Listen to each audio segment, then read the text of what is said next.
everyone, it's Nancy with Cavern. In about 20 minutes, the tour guide's gonna pick us up.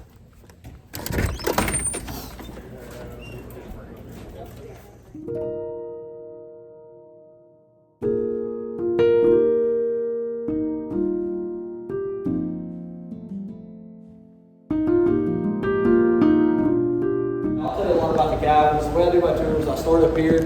I'll give you a little bit about the history of the caverns, kind of how we do the tour. And once we go down basics, like the different cave formations and how this stuff works, and then from there I kind of hit the key points. So if you see something that catches your eye as we walk through, just ask me. I mean, there's a million things I can talk about down here. I try to keep my tours about an hour, 20 minutes to an hour and a half, but it does depend on the group. If you need an extra couple minutes on the stairs and stuff like that, take your time.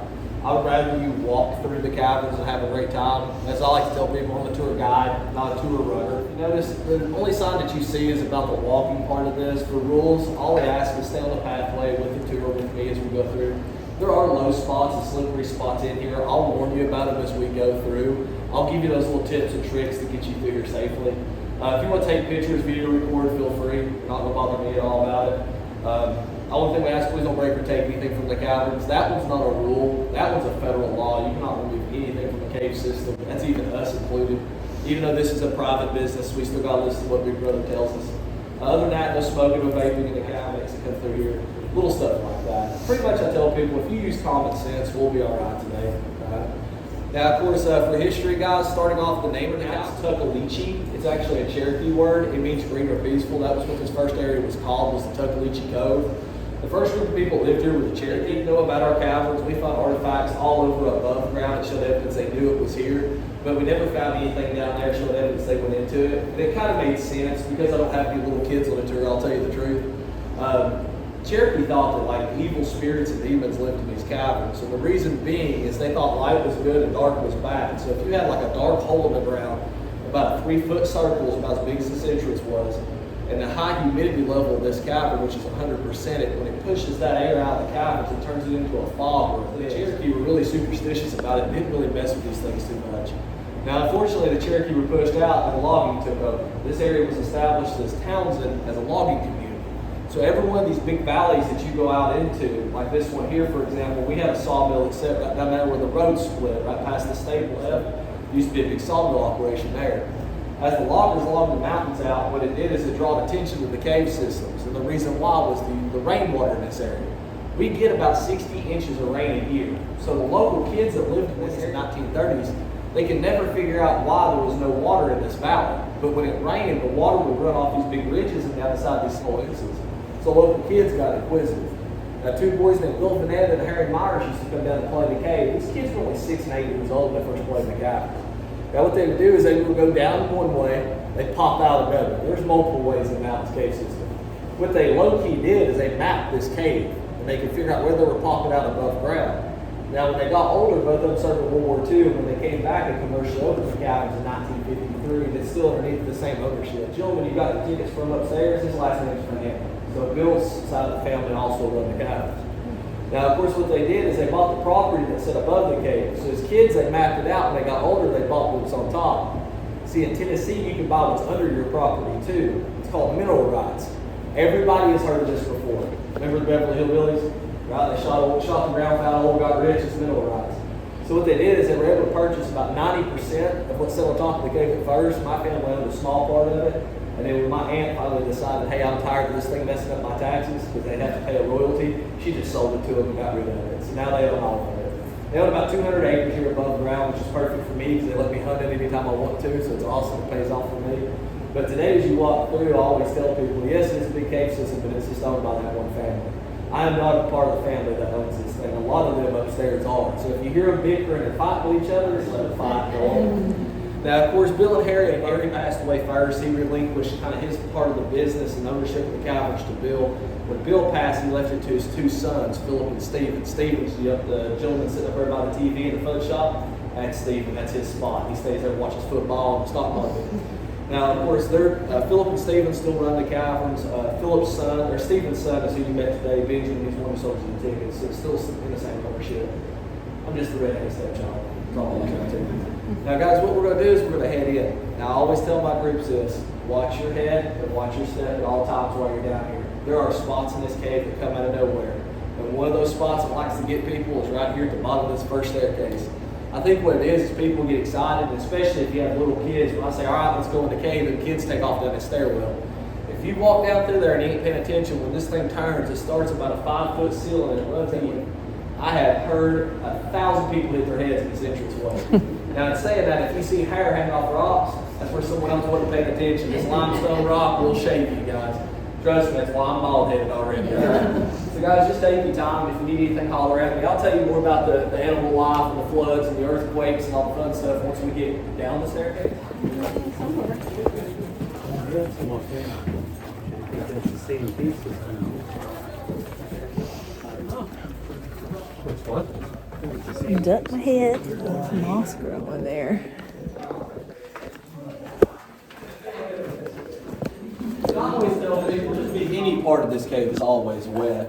It rained about 3 or 4 days ago. We actually are kind of low on water. Now, in saying that, we have 24 hour for a 24-hour flow. It's about 1 million gallons will track through this cavern with this big stream that we have.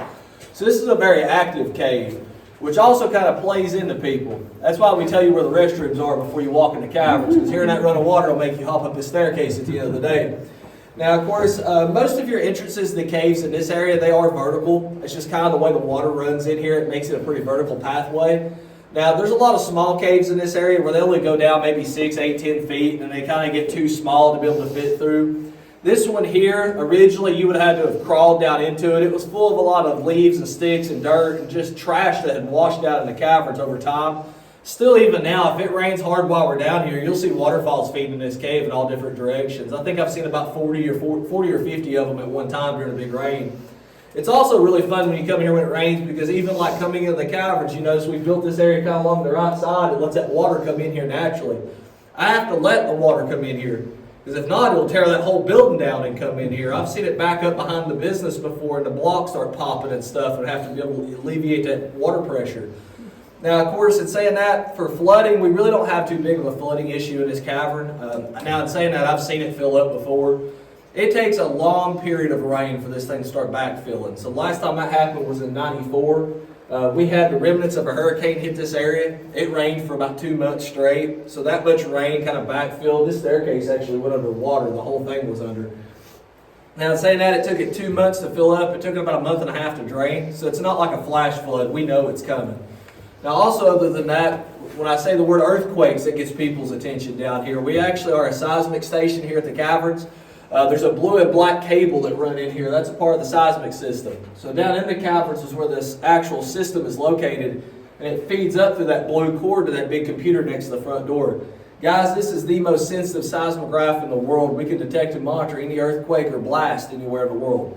That's why the military took it over. The United States government, the Pentagon monitors it, the UN monitors it, and a lot of other organizations. They can pick up and monitor any bomb blast anywhere in the world. So like North Korea does underground nuclear testing, it comes across the chart. As a byproduct, we pick up stuff like that big Haiti earthquake that happened down there a few years back, and the Indonesian tsunami and Japan tsunami. I use those because I actually have the print-offs upstairs from this location of what it looked like, so it's really neat. I've been working in here since I was a kid, and I've never felt an earthquake in here. And I was down here when Haiti hit and the Indonesian tsunami hit, and it still didn't move nothing down here. So I always tell people, you're safer down here than you are above ground any day of the week. That's why I work here. Guys, I'm going to tell you, I'm a black cloud. If something weird's going to happen, it'll happen on my tour. It's every single time. Walk down here with a convent of nuns and the power go out. Okay, it's an omen, I'm telling you. Now, when you go down the time, now if you share heights, look to the west. Now follow the rock shelf down. When you start down the staircase, you get about 5 or 6 steps. People realize, holy cow, I'm 60 foot in the air. So just be aware of that, okay?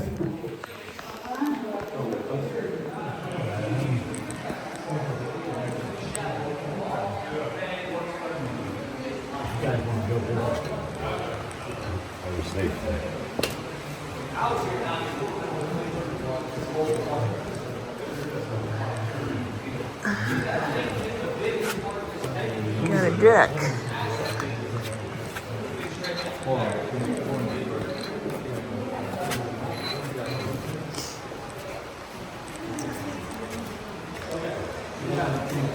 We're descending. There's water down there. Can y'all see the water rippling?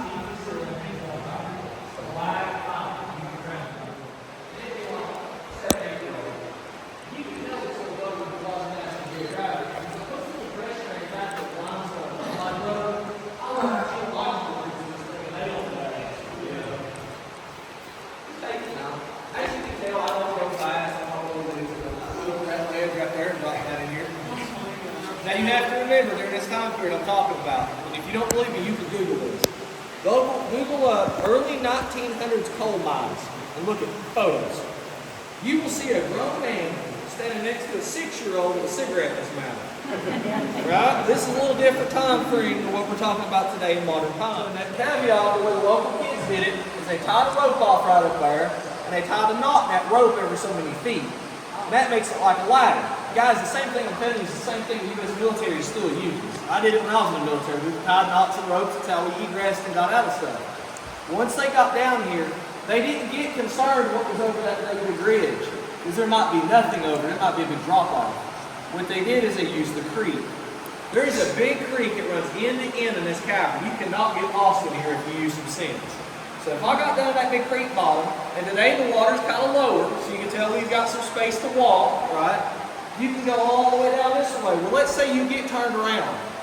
Well, you know you walk down the creek to start with. All you gotta do is walk up the creek and find out his person for the other side. See, where this entranceway comes in right here, you're kind of in almost the dead middle of the cave. You're kind of cheating a little bit towards the water. Go this way is the big room, and then we come back the same way.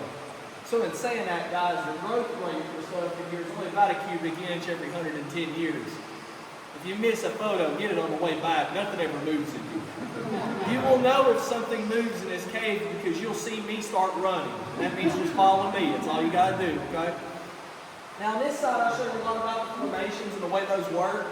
The way I do formations, I would rather you understand this stuff than me sound like going out of the science guy. So the easiest way to put it is when water comes in here, it draws in a mineral called calcite. Calcite hardens, that's what forms everything. Just with explaining it that way, I saved you about 12 hours in science class. Okay, so I'm trying to make it easy on you. Now, like I was explaining to her, if you listen to the naming, what things are. If you ever watch that show Big Bang Theory, it's not a real science. This is why. The names make sense. You just have to know how to break them down. So then, when you have water that drips in the cave, you get stalactites and stalagmites. These are the most common. Stalactite, C for ceiling, hangs on tight. These are the ones that form down from the ceiling's edge. And then you get stalagmites that form up. G for ground, you might stub your toe on them. You can see there, we've had one grow together that form a column or a pillar. Like I said, a cubic inch every 110 years, guys, none of this stuff moves. The only time it'll change is let it rain real hard. We get these waterfalls. Right up here, you can see this area. It's real smooth. It comes down. That's called a flow zone. That's where those waterfalls feeds in. So depending on the type of water you get and how much water you get will determine how this stuff looks. There's one there.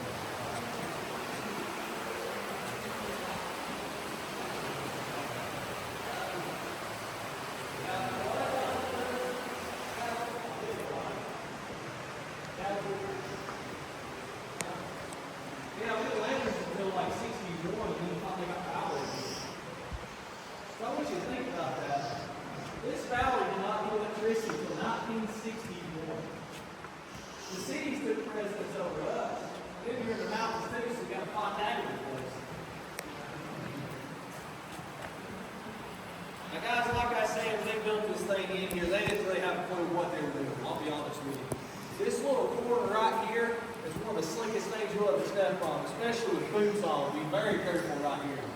I tell my groups go real wide.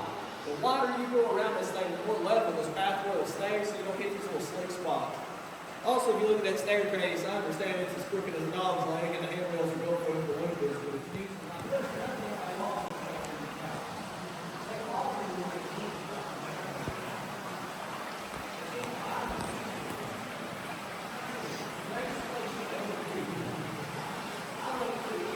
going to be able to get to film this whole thing because my phone is, my battery's low. I don't know why. I charged it last night.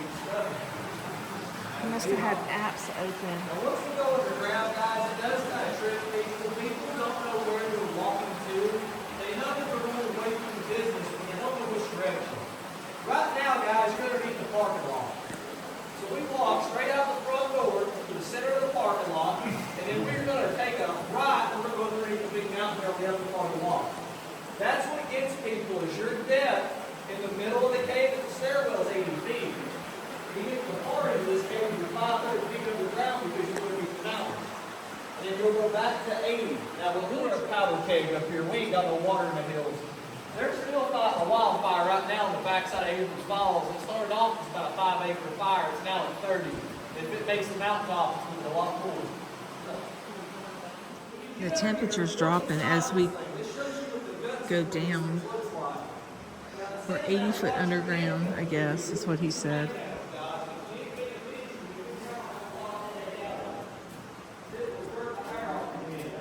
that pretty?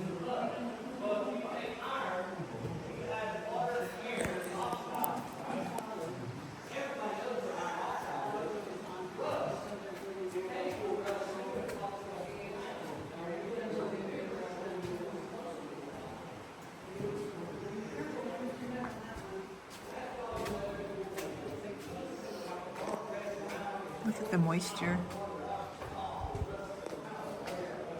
Isn't that cool looking, y'all?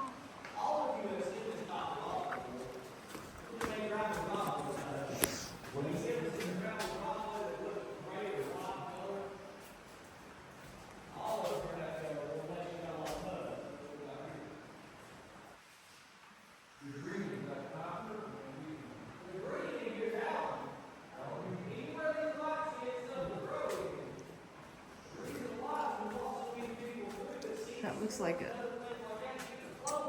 dinosaur, a dragon's mouth.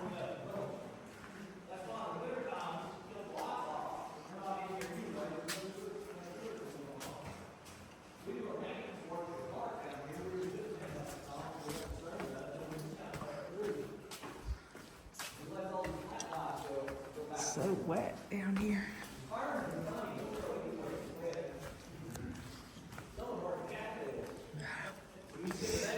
Y'all having fun yet? I've never been in a cave before like this, other than Devil's Den where I grew up in Williston, and I think the government took it over. These things are protected now to groundworms. But this place is pretty dang cool. I know it's not yarn, but you guys know yarn will always be a part of my life, so every now and then we gotta venture out. And now that I'm in my 60s, I'm going to do it for as long as the good Lord lets me enjoy different things. Tim, you okay back there? Where is he? There he is. He's getting video too, so if I run out, I'll take his camera from him. I gotta turn you around. There's some cool looking stuff. Look at that. Ooh. I wish I'd known it was cooler. I would have brought a sweater.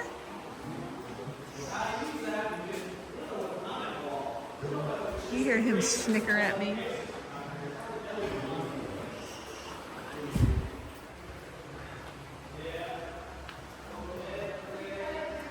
Some little Christmas trees pop up here.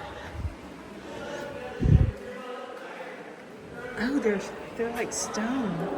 Y'all, they're shiny. I thought that was wet. They're like stone. That's too cool. Whoops. Okay. I'm breathing hard. I guess that was uphill.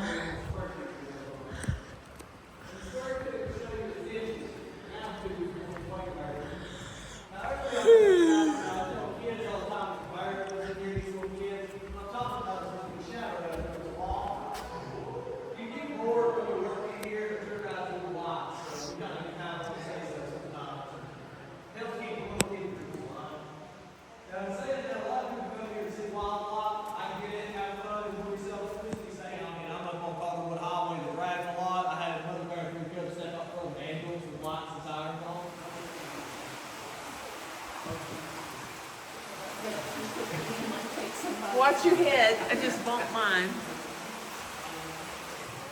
And I said, what do you think? And she just kind of stared at me. What she's doing, she's trying to get me to be mean. One of her friends were filming. She's wanting to catch me being mean. I said, no, we ain't playing that game. I've been doing tours down here for 20 some odd years. I know how to play this thing. Because when I started here, it was the Wild West. I loved it. But also it's the groups you take. That's where I get my entertainment's watching y'all. You know, you get some people down here, they're just chill, laid back, Joe Schmo, they go through the cave. Right on, brother, I'll take you right there here any day you want me to. You get some groups down here, I don't know how to take them. I'll be flat honest, I don't know Japanese. You get 60 people who speak Japanese, I can't talk to you, I just walk. I'll literally go, watch your head up there. You know, that's all I know. But then you get some odd mixtures of people. You get people from two culturally completely different backgrounds and you just shove them together. Like bikers and Amish, put them together. See how that works for you. Don't count Ahmed out, he'll knock you out. Them old bull boys, yeah. But you get groups like I've taken a jail system through here. They're here in shackles. They said they were out for a work detail and the weather got bad, so they brought them by here. The guy who was working for the sheriff's office used to work here. They were on good behavior. I said, take the chains off of them. So they took all the chains off of them. I said, the first one y'all grabs me, I'm going to shoot you. I ain't going to play with you. They said, yes, sir. And that was one of my best groups I ever took through here. Yes, sir. And no, sir, the whole way through the caverns, I'll let them be humans for a minute. All right, cool. They were good. Now, when they got upstairs, them shackles went back on. They had to face their crime, but it's all right. I don't fight with you. If person A and person B get here, the first thing I like to do is I like to turn the power off. I'm going to show you how the old school ways did it. Then I'll light up the whole room. So if you walk in and you can't really get good pictures, just give me a minute to let you get the lights on, and then you take all the pictures you want to, okay? So whenever y'all are ready, just follow me. We'll head on up the big staircase here. This is going to be my adventurous one. Everybody's waiting for the first person. Everybody's like, who's going to be first? I always tell people, I got my rabies vaccination. We're good. I ain't going to bite you. My uncle just got his done. He had to fight a raccoon off of his dog the other day, and it got him. He's had to do the shot record. Oh, God. Like I said, guys, please watch your head up through here. People do. They will absolutely eat it into this rock up here. You can really tell. Isn't that pretty? It's all light. Some of it's got some glitter effect to it. That glitter effect is where this stuff hardens. It creates like a crystal form. Now, also, in saying that, don't follow find one place to defecate in. Guess who else is a latrine animal? Humans. I was about to say, yeah, probably. You gotta think, we're potty trained, right? Everybody went through it. Bats do the same thing. If you think about it, it's the hardest thing to do. You know, it keeps disease down and things like that. Because I'll tell you, like from being a medic, when I walk into houses, I can tell you how sick the person is by how their house looks. Yeah. When I walk into a house, and there's old food laying around and mold growing on stuff, I'm like, oh, this person's sick. They've lived in it so long now, their body's like, And when I walk into that $3 million home and marble floors, I'm like, okay, they probably not sick. And now 10 times, like, my toe hurts. I'm like, you call my toe, you can stand over there. It got to a point where there was so many people, we let them sit down the sand right here with their feet dangling over the cliff. I figured that was, they were smart enough not to know to fall off of it, but people proved me wrong, so now we got the chain. The chain is not there to stop you. The chain is there so you do a flip, so it's at least some entertainment for everybody else on the tour. I'll tell you right now, you ain't gonna roll far, because if you stick it, you'll stick right there. It's just solid mud right there. I know, I have fell off this room before. It's rough. Now guys, what I'm gonna do real quick, so I'm gonna kind of take you back in time first. I'm going to show you how the old original tours did this. Then I'm going to light up this whole room for you, okay? Now, because we lost that grandma last week, I have to tell you the rules. The insurance company cracked down on us. When I turn off these lights, guys, it's going to be pitch black. You're not going to be able to see your hand or finger or face, okay? I don't know why people do this, but I will turn off them lights and I'll hear it. I'm like, don't do it, because I can see you in the dark in here. I will grab you, keep you from falling off this cliff. I have snatched many babies off the ground in this room. All right.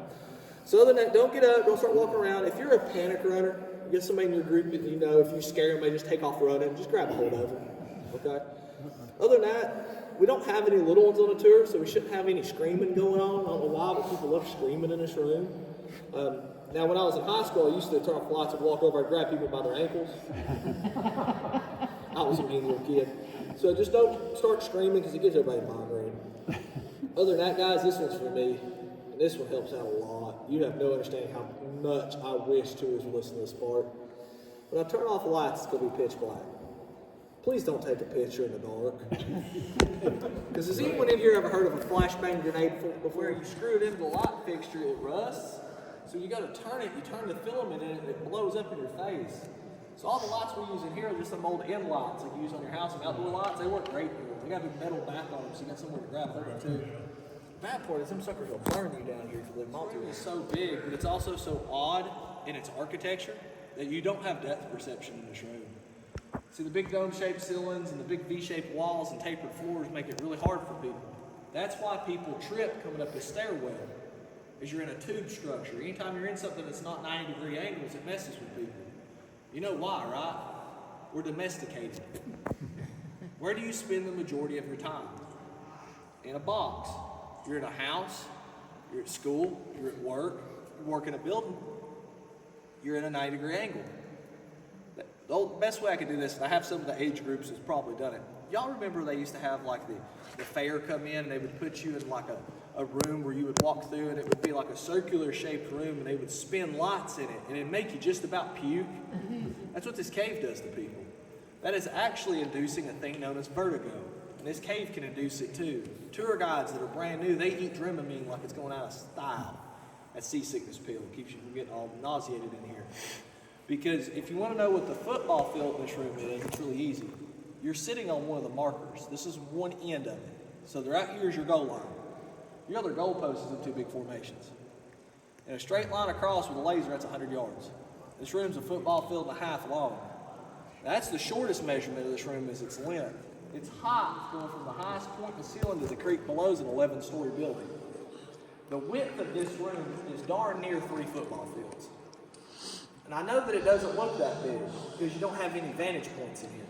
Now, what I like to do is I like to use markers in this room. I'm a part of the group that changes the lights. So I will find stuff in these rooms that I know the size of. So when you look across, everybody sees the 2 big ones, right? These 2? Mm-hmm. Now, before I tell you how big they are, you see that little brown one right there? Yep. That little brown one in between them, it looks like a little brown Christmas tree, guys. That's exactly the same height I am at 5'10". So that's like me standing over there. It's about as wide as my shoulders. So the one on the left looks like a big pencil, or the Washington Monument's 22 feet tall, and the one on the right looks like a palm tree with a bad haircut. That was 24 feet tall. Now, I told you don't have depth perception in here. I can prove it to you. Down in the bottom part of this room, there's 2 of them. There's one right down here, real skinny, we call him the toothpick. And the other one's right here, kind of in the middle of the room. We call him the totem pole because he's funny looking. Which one's taller, the toothpick or the totem pole? Okay, so I got 2 different answers. I got toothpick, I got totem pole. What's the question? Who says the skinny one? All right, the skinny one's toothpick. You're wrong. Who said totem pole? Ding, ding, you're still wrong. They're the same height. But what it does, it shows you something's up, right? It tricks your eyes. The biggest majority of people will say toothpick. It's skinnier, it's further away. That's you using depth perception as a way to understand it. A lot of people say totem pole because they think I'm messing with them. Or because it's closer, it looks bigger. That's using depth perception. That's why people get hurt in these things, guys. I'll tell you right now, if you had to scale up that wall, you'll have something brown on your britches and it won't be mud.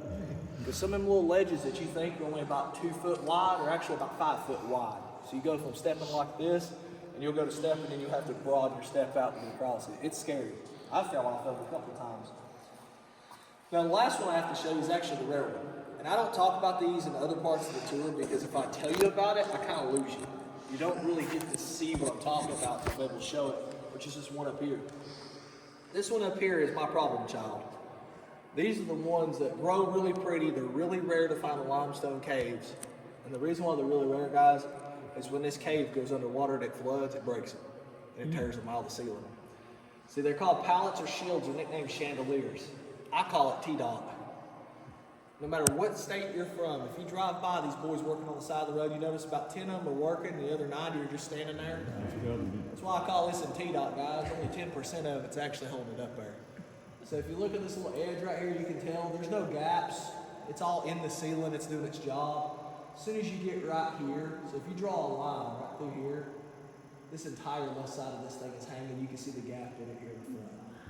So these form by pressurized water that's spraying. So right now we're 500 feet underground. We're under a mountain, so when that water runs in here, it gains some speed and velocity. It'll spray. When it happens, it grows a shelf out the bottom of it. It doesn't connect. Now, if you want to see what I'm talking about a little bit easier, I do have a small one. Right there.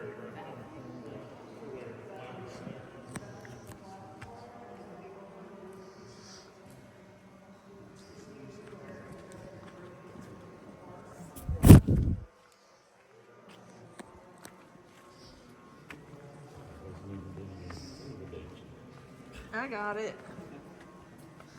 What's funny is when you get down here, kind of when these holes are like that, you look around in this room, this whole room changes. The whole room what? The whole room changes. Yeah. What it is when you're looking that way, this way, Right. you're looking at a wall that appears to be straight up and down. Well, it's not. You can see where we walk across this thing to go up there and change lights and stuff. You can see the paths if you know where you're looking. What it does, it creates a vertical backdrop, and it messes with your eyes. If you come right here, that wall is vertical. Your eyes are used to a vertical set wall, so you can see how that thing's disconnected from the ceiling, that big shadow in it. Right. You can look down in there where the other parts of the caverns is.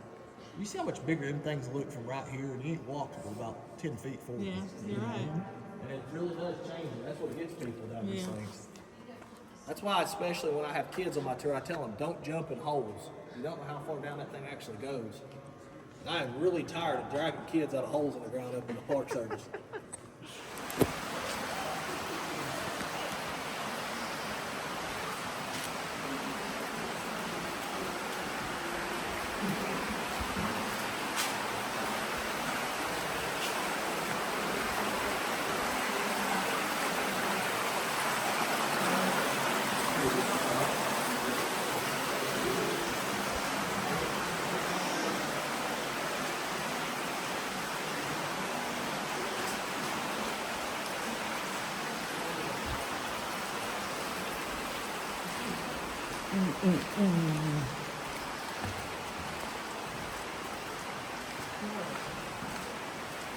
That's what gets people. See, today it's pretty dry. If it rains hard, we kind of have water rolling through here. Yeah. Like that's a waterfall.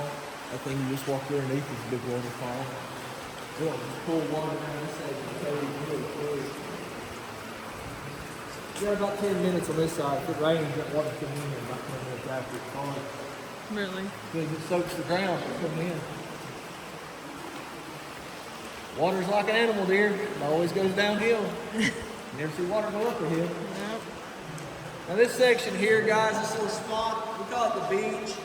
Anywhere down on this bottom end, if you want to see how cold the water is, you want to put your hand in it, don't fall in it. I mean, you can, it's your vacation, you do what you want to do. I trust you. I ain't going after you, I ain't doing that. I trust you.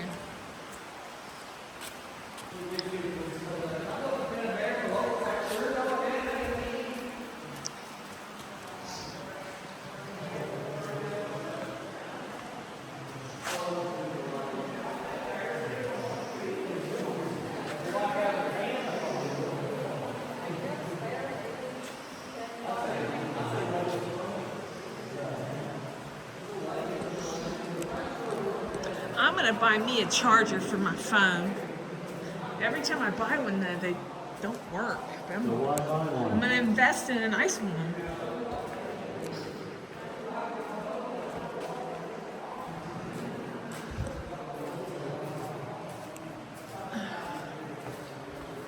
Okay, we're leaving our group.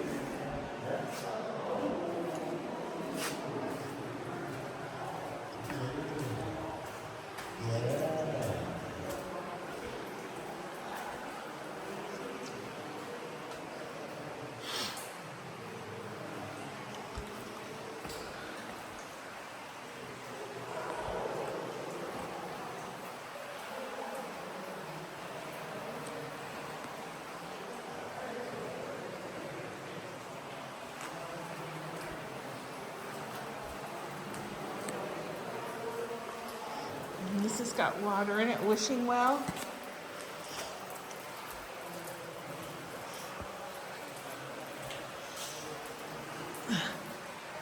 That's where the water comes in at.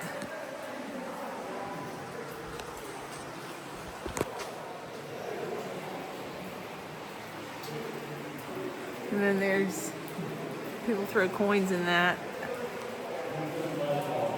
Huh?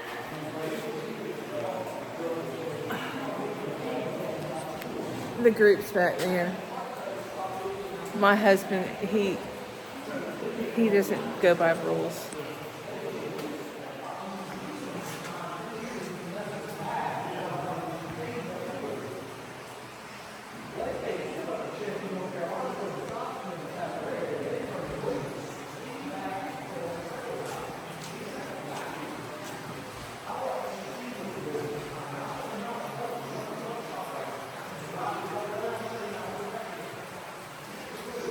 It's kind of cool. 12 foot, probably 12 foot ceiling.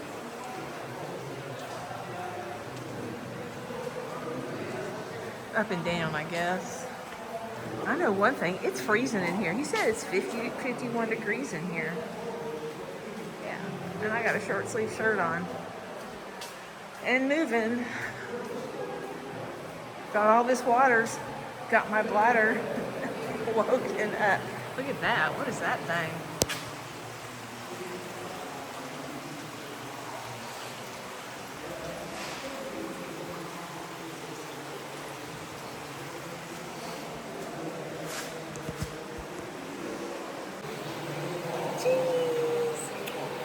Happy anniversary. Happy anniversary. But it's the 3rd, honey. I know. Or is it the 4th? No, it's the 3rd. You sure?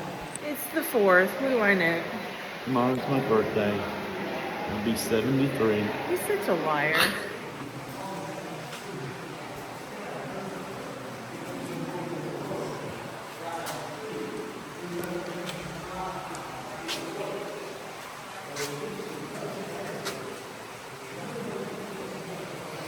It's awful flimsy.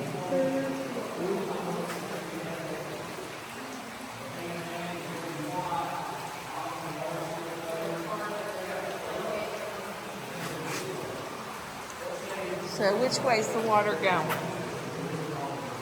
It's going that way.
Oh, we got a waterfall.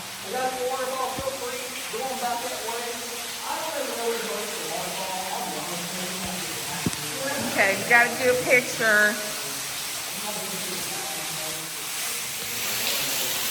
Check out the waterfall, y'all.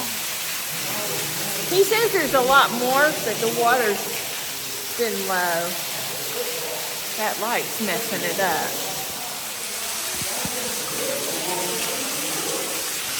It's pretty awesome.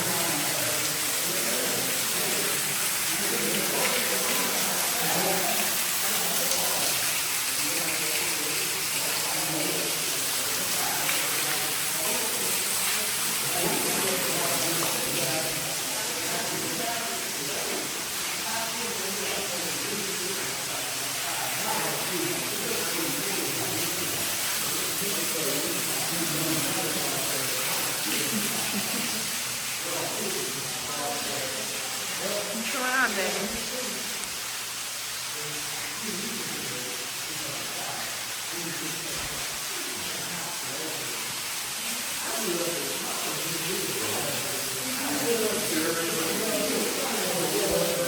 Had to go in and had to get Susie back together, and I was back at practice 2 weeks later. And Susie's still in. I was like, I ain't gonna kill me. Okay with that? My mama told me, son, run with Susie. My mama told me run with Susie to make sure there's no spare parts. My mama used to tell me, hey, I'm all buddy, I've been busted up for a long time. I'm good. Whatever they're said and done with me and them. Well, we have... No, we're good. All right. We're good. Thank you very much. Well, we survived the cavern, and now we're eating lunch at Chick-fil-A.